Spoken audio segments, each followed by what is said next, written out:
ఓం వసుదేవసుతం దేవం కంసచాణూరమర్దనం దేవకీ పరమానందం కృష్ణం వందే జగద్గురుం. ఓం శ్రీ రాధాకృష్ణాభ్యాం నమ. కృష్ణం వందే జగద్గురుం, అర్జునం వందే జగదేక వీరం. ఇప్పుడు శని వక్రించినటువంటి సమయం జూలై నెల 26, 27వ తేదీల్లో 2026 సంవత్సరంలో శని మరి మీన రాశిలో మనకి వక్రించడం అనేటటువంటిది జరిగింది. ఇది ఎప్పటి వరకు ఉంటుంది ఈ శని వక్రించి అంటే మనకి డిసెంబర్ 10, 11, 2026 సంవత్సరం వరకు ఉంటుంది. మళ్ళీ శని సభ్య దిశలోకి డిసెంబర్ 10, 11వ తేదీల్లోకి వస్తాడు. రఫ్గా కనుక మనం చూసుకున్నట్లయితే 4.5 నెలల సమయం ఈ సైకిల్ అనేటటువంటిది కొనసాగుతూ ఉంటుంది. దీన్ని ఎక్కడికి మళ్ళీ సవ్యదశలోకి వస్తుందంటే మళ్ళీ డీప్ వాటర్స్ అయినటువంటి మీనరాశిలోకే మనకి ఈ వక్రించడం జరుగుతుంది. స్పెసిఫిక్గా మనకి ట్రాన్సిట్ ఎక్కడికంటే త్రూ రేవతి నక్షత్రం, ఉత్తరాభాద్ర నక్షత్రం నుంచి మనకి ట్రాన్సిట్ అనేటటువంటిది జరుగుతుంది. మరి దీని వలన మనకి కొన్ని రాశుల వారికి మేలు జరుగుతూ ఉంటుంది, కొన్ని రాశుల వారికి మధ్యస్థంగా ఉంటుంది, అలాగే కొన్ని రాశుల వారికి మరి యాడ్వర్స్ రిజల్ట్స్, బ్యాడ్ రిజల్ట్స్ ఇస్తూ ఉంటుంది. కాబట్టి దీనికి మనం ఏం చేయాలండి అని అంటే మనకి ఆగస్ట్ నెలలో మనం 12వ తేదీన మనకి ఒకటి జరుగుతుందండి. ఆగస్టు 12న మనకి టోటల్ సోలార్ ఎక్లిప్స్ అంటే సంపూర్ణ సూర్యగ్రహణం ఏర్పడబోతోంది. అసలు మనం ఆగస్టు 12న 2026 సంవత్సరంలో ఒక వెరీ రేర్గా జరిగేటటువంటి 6 గ్రహాల అలైన్మెంట్ అనేటటువంటిది, 6 ప్లానెట్ అలైన్మెంట్ అనేటటువంటిది జరుగుతుంది. ఏమిటి ఆ గ్రహాలు అంటే బుధుడు, కుజుడు, గురుడు, శని. ఈ గ్రహాలు 4 అయితే యురానస్ అండ్ నెప్ట్యూన్ అంటే రాహుకేతువులు దగ్గరగా ఉంటాయి. వీటి పోలికలు ఇవన్నీ కూడా they will stretch across the predawn sky. మొత్తం అంతా కూడా ఒకే ఆర్చ్ లాగా వస్తుందన్నమాట. సో దీన్ని మనందరం కూడా నేకెడ్ అయితే చూడొచ్చు మనం ఖగోళంలో, ఆకాశంలో. బెస్ట్ టైం ఏంటంటే ఆగస్టు 12వ తేదీన దగ్గరగా 1 గంట నుంచి గంటన్నర పాటు మనకి ఎవరి ఊర్లో వాళ్ళకి లోకల్ సన్ రైజ్ లొకేషన్ ఏదైతే ఉందో ఆ లోకల్ సన్ రైజ్ టైంలో దానికంటే ముందు గంటన్నర ముందు మనకి ఈ 6 ప్లానెట్ల అలైన్మెంట్ కనబడుతూ ఉంటుంది. అలాగే ఈ యొక్క మనకి ఈ ఆకాశంలో ఈ స్ట్రెచ్ అయినటువంటి ఈ ఆర్క్ ఏమవుతుందంటే morning eastern and north eastern హారిజన్లో ఇది ఏర్పడుతుంది. అలాగే ఈ యొక్క ప్లానెట్ విజిబిలిటీ అనేటటువంటిది అంటే అందరూ చూడొచ్చా అండి దీన్ని అంటే బుధుడు, గురుడు, శని, కుజుడు ఇవి చాలా బ్రైట్గా కనబడతాయి. అండ్ మామూలు కళ్ళతో ఏ విధమైనటువంటి ఎక్విప్మెంట్, ఏ పరికరాలు అవసరం లేకుండా క్లియర్ స్కైస్, ఆకాశాలు కనుక కరెక్ట్గా ఉన్నట్లయితే దాంట్లో మనం చూడొచ్చు.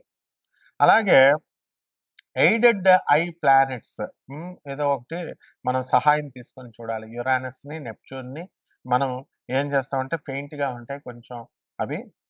అందువలన బైనాకులర్స్ కానీ అంటే అంత కళావంతంగా ఉండవు అనమాట. బైనాకులర్స్ కానీ లేదా బ్యాక్ యార్డ్ టెలిస్కోప్ని మనం పెట్టుకొని మనం వాటిని స్పాట్ చేయొచ్చు అనమాట. అయితే ఈ రకంగా ఉన్నటువంటి ఈ యొక్క ప్లానెట్స్ అన్నీ కూడా ఆగస్టు 1 నుంచి 17వ తేదీ వరకు కూడా మనకి ఈ రవి ఏం చేస్తాడంటే కర్కాటక రాశిలో ఉంటాడనమాట. అలాగే ఆగస్టు 17 నుంచి సింహ రాశిలోకి ఈ యొక్క రవి గ్రహం వెళ్ళడం అనేటటువంటిది, ట్రాన్సిట్ చేయడం అనేటటువంటిది జరుగుతుంది. దాని వలన మనకి మేజర్ ఇంపాక్ట్స్ ఏముంటాయండి ఈ శని వక్రించడం వలన అంటే 7.5 జరుగుతుంది కదా ఏలినాటి శని కొన్ని ప్లానెట్స్కి. ఆ 7.5 ఫేజ్ జరుగుతున్నటువంటి వాళ్ళకి ఎవరికి కుంభరాశి, మీనరాశి, తర్వాత మనకి మేషరాశికి జరుగుతుంది. సో వాళ్ళ యొక్క కార్మిక్ ఏమైతే ఉన్నాయో రివరెన్స్ అవన్నీ కూడా కార్మిక్ ఎఫెక్ట్స్ అన్నిటిని కూడా మనము ఇంటెన్సిఫై చేస్తుంది.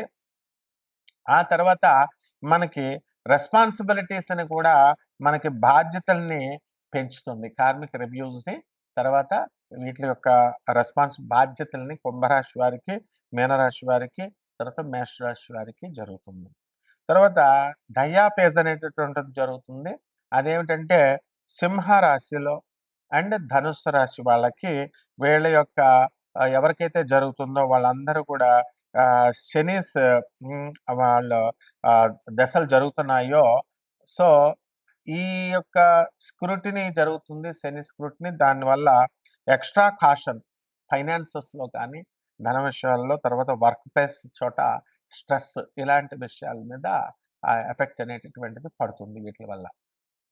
అలాగే బెనిఫిట్ అయ్యేటటువంటి రాశులు ఏమైనా ఉన్నాయి అనంటే మనకి మేషరాశి, వృషభ రాశి, సింహరాశి, తులారాశి, మీనరాశి వారికి అందరికీ కూడా బ్రహ్మాండమైనటువంటి లాభాలు జరుగుతాయి.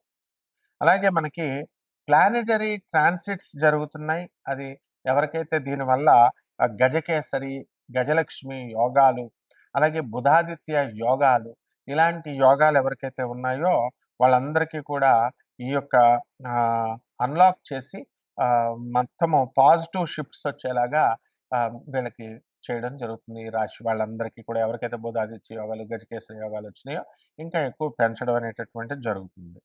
కాబట్టి మనము ఈ శని ఏలినాటి శని అని అనగానే మొత్తం అందరూ కూడా భయపడతా ఉంటారు. అలాగే శని వక్రించినప్పుడు భయపడతా ఉంటారు. కానీ కొన్ని రాశుల వారికి ఏలినాటి శని సమయాల్లో కూడా మనకి ఈ యొక్క శని వక్రించిన సమయాల్లో కూడా మనకి మంచి జరుగుతూ ఉంటుంది. ఇప్పుడు ఈ యొక్క మైనస్ ఇంటూ మైనస్ ప్లస్ అవుతుంది ఫార్ములా. అందువలన ఎవరికైతే ఈ యొక్క శని మనకి బాగుండలేదో అటువంటి వాళ్ళకి శని వక్రించినప్పుడు క్రూరగ్రహాలకి ఆ వక్రించినప్పుడు శుభ ఫలితాలు ఇస్తాయి. మైనస్ ఇంటూ మైనస్ అసలే శని ఏలినాటి శని జరుగుతుంది అనుకోండి. ఆ ఏలినాటి శని సమయంలో మళ్ళీ ఈ యొక్క వక్రించడం మైనస్ ఇంటూ మైనస్ ఏమవుతుంది ప్లస్ అవుతుంది. అందువలనే మనకి కొన్ని రాశుల వారికి కొన్ని సందర్భాలలో మనకి ఏలినాటి శని కాదు అర్ధాష్టమ శని మనకి ఈ యొక్క వృశ్చిక రాశి వారికి అర్ధాష్టమ శని జరుగుతుంది. అలాగే సింహరాశి వారికి అష్టమ శని జరుగుతుంది. సో ఈ రాశుల వారికి అందరికీ కూడా మనకి minus into minus formula apply అయ్యి కొంచెం శుభాలు జరుగుతాయి. కాబట్టి ఇవన్నీ కూడా గోచార రీత్యా మనం చెబుతున్నాము. కోటాను కోట్ల మంది కామన్ ప్లాట్ఫారం మీద మీ వ్యక్తిగత జాతకాలలో మీకు ఎవరికైతే ఈ సాఫ్ట్‌వేర్ ఉద్యోగాలు చేస్తున్నటువంటి వాళ్ళకి ఉద్యోగాలు పోయినాయో లే ఆఫ్‌ల వల్ల అటువంటి వాళ్ళకందరికీ మళ్ళీ ఉద్యోగాలు తిరిగి వస్తాయా? రావా? వివాహాలు అవుతాయా? అవ్వవా? చాలా సంవత్సరాల నుంచి ఫైనాన్సెస్ ఇన్వెస్ట్‌మెంట్స్ మనం పెట్టుబడి పెట్టి ఉంచాము. అప్పులిచ్చున్నాము. ఆ అప్పులన్నీ కూడా వస్తాయా? రావా? ఇవన్నీ కూడా వ్యక్తిగత జాతకాలను బట్టే చెప్పాలి. కాబట్టి ఇటువంటి వాళ్ళందరూ కూడా కావాల్సినటువంటి వాళ్ళు మరి అందరూ కూడా మనకి కాంటాక్ట్ చేయొచ్చు. దాని ద్వారా మనం వాళ్ళందరికీ కూడా చెప్పడం జరుగుతుంది. కొన్ని వాళ్ళకి కావాల్సినటువంటి రెమెడీస్ అన్నీ కూడా మనం చెప్పడం జరుగుతుంది. సింహరాశి ఈ సింహరాశి వారికి అందరికీ కూడా అత్యద్భుతమైనటువంటి లాభాలు జరుగుతాయి ఈ శని వక్రించడం వల్ల. కాబట్టి ఈ శనికి మనము అష్టమ శని వక్రించి ఉన్నాడు. కాబట్టి నేను చెప్పినటువంటి మైనస్ ఇంటూ మైనస్ ఫార్ములా ఇక్కడ వర్కౌట్ అవుతుంది. కాబట్టి ఎవరైతే యాక్సిడెంట్లు అయినాయో గతంలో ఇప్పుడు ఆ యాక్సిడెంట్ల నుంచి వీళ్ళు తేరుకోవడం, అనుభవం నేర్చుకొని ఇప్పుడు జాగ్రత్తగా డ్రైవింగ్‌లు చేయడం అనేటటువంటిది సింహరాశి వాళ్ళు చేస్తారు. కాబట్టి ఈ యొక్క వితండ బాధలు అనేటటువంటివి ఈ రాహు కుంభరాశిలో ఉండి చేయిస్తానే ఉంటాడు. జీవిత భాగస్వాములతో కానీ, వ్యాపార భాగస్వాములతో కానీ ఇలా జరుగుతా ఉంటాయి. కొత్త పరిచయాలు మీకు ఏర్పడ్డము, దాని నుంచి పార్టీలకి, ఫంక్షన్స్‌కి వెళ్ళడము ఇలాంటియన్నీ కూడా జరుగుతాయి. అలాగే మీ పిల్లల యొక్క ఈవెంట్స్‌కి వెళ్ళడము, కాలేజ్ విషయాల్లో అడ్మిషన్స్ కోసము అక్టోబర్, నవంబర్‌లో జరగబోయేటటువంటి అడ్మిషన్స్‌కి ఇప్పుడే మీరు ప్రిపేర్ అయ్యి సన్నద్ధం కావడము ఇలాంటివన్నీ కూడా మీకు జరుగుతా ఉంటాయి. కాబట్టి ఈ రాశి వారికి అందరికీ కూడా మనము అనుకున్న పనులు అనుకున్నట్లు సింహరాశి వాళ్ళకి పూర్తి చేయడం జరుగుతుంది. ఇప్పుడు సింహరాశి వాళ్ళకి విపరీతమైనటువంటి ధనాదాయం వస్తుంది. శుక్రుడు చక్కటి స్థానంలోకి కన్యా రాశిలోకి వచ్చాడు. అందువలన స్త్రీల నుంచి లాభము, అలాగే మీరు రియల్ ఎస్టేట్ బిజినెస్ చేస్తున్నటువంటి వాళ్ళు ఎవరైతే ఉన్నారో అటువంటి వాళ్ళు కనుక కస్టమర్స్ లేడీస్ అయితే మీకు బ్రహ్మాండంగా వీళ్ళు వెంటనే కొనడము, భర్తలు నొప్పించి ఇలాంటివన్నీ కూడా జరుగుతాయి. అలాగే ఈ యొక్క రాశి వారికి అందరికీ కూడా మనకి వ్యయములో ఉన్నటువంటి గురు, రవి, బుధ గ్రహాలు మనకి కొంచెం హాని చేస్తాయి. సెక్యూరిటీలు ఇతరులకి అందరికీ కూడా సంతకాలు పెట్టి మీరు ఇచ్చినటువంటి వాళ్ళంతా గూడా వాళ్ళు కొంచెం దెబ్బ తినడం అనేటటువంటిది జరుగుతాయి. ఆ వాటిల్లో కొంచెం జాగ్రత్తగా ఉండాలా. కోర్టు కేసులు, పోలీస్ స్టేషన్‌లకి వెళ్ళడానికి అవకాశాలు ఉంటాయి. అదే విధంగా ఈ యొక్క తగిన జాగ్రత్తలు మీరు తీసుకోవాలి. మరి అదే విధంగా ఈ యొక్క హైయర్ రికగ్నిషన్ ఫ్రమ్ సుపీరియర్స్ నుంచి మీకు రావడము, ప్రశంసలు, అలాగే న్యూ బిజినెస్ ఆపర్చునిటీస్ అనేటటువంటివి మీకు కలగడం అనేటటువంటిది జరుగుతుంది. కాబట్టి ఈ రాశి వారి అందరూ గూడా మనకి సింహరాశి వాళ్ళు దూరపు ప్రయాణాలు చేసేటటువంటి అవకాశాలున్నాయి. అలాగే రిలేషన్స్ అనేటటువంటివి మంచిగా బిల్డప్ అయ్యి చక్కగా ఇతరులతో అందరితో కూడా సామరస్యంగా మీరు వెళ్ళడం అనేటటువంటిది జరుగుతుంది. ఇతరులకు మీరు హెల్ప్ చేయడం ద్వారా మిమ్మల్ని మీ యొక్క మంచితనాన్ని గుర్తించి అవతల వాళ్ళు కూడా మీకు చక్కగా రెసిప్రొకేట్ చేయడానికి ఇతరులు కూడా మీకు చేయడం అనేటటువంటిది జరుగుతుంది. కాబట్టి గతంలో మీరు ఈ డబ్బులు పోగొట్టుకున్నారు. మరి అటువంటివన్నీ కూడా రావడానికి కూడా అవకాశాలున్నాయి. పరిహారాల దగ్గరికొచ్చేసరికి రాహువు ఈ యొక్క శని బావుండలేదు కాబట్టి మరి రాహు జపం చేసుకోండి. రాహు స్తోత్రాలు చదవండి. రాహుకి కిలోంపావు మినుముల్ని, ఆవుపేడ రంగు ఉన్నటువంటి వస్త్రాలనిచ్చి, పేద బ్రాహ్మణులకి శనివారం నాడు ఉదయం 8 గంటలకి దానం చేసుకోండి. దశమహావిద్యల్లో ఒకటైనటువంటి బగళాముఖి అమ్మవారి యొక్క మంత్ర జపాన్ని చేసుకోవడము, హోమాన్ని చేసుకోవడం ద్వారా బ్రహ్మాండంగా ఉంటుంది. శుభమస్తు.